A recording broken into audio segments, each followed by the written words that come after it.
What is the difference between fall and happen?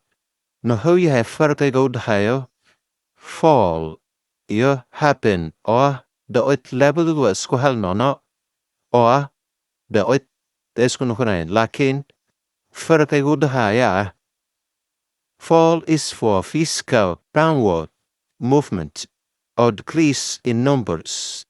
Fall waxaa loo isticmaalaa dhaqdhaqaaq jireed hoos u dhacaya ama hoos u dhac ku yimaado tirooyinka. Example, tusaale, don't fall, ha dhicin. Don't fall, ha dhicin. The leaves fall from the tree. Caleemaha waxay ka soo dhacaan geedka. The leaves fall from the tree. Caleemaha waxay ka soo dhacaan geedka. Sales have fallen this year. Iibka hoos u dhac ayaa ku yimid sanadkan. Sales have fallen this year.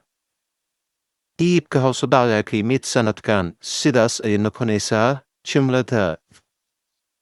Ereyga happen sida loo isticmaalo iyo meesha loo isticmaalo.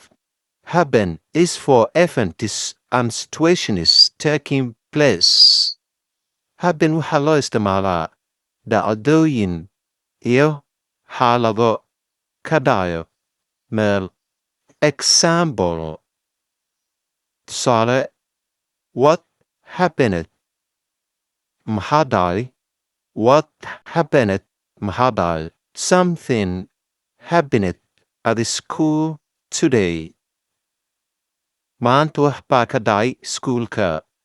Something happened at the school today. Wax baa ka dhacay maanta iskuulka ayay noqonaysaa jumlada. Surprising thing happened yesterday. Wax la yaab leh ayaa shalay dhacay ayay noqonaysaa jumlada karo. A surprising thing happened yesterday. Wax la yaab leh ayaa shalay dhacay. Quite cruel. If an event takes place, use happen. Haddii ay dhacdo meel ka dhacdo, isticmaal happen. If something moves downward or decrease, use fall. Haddii ay wax hoos u dhaqaaqaan ama hoos u dhacaan, isticmaal fall.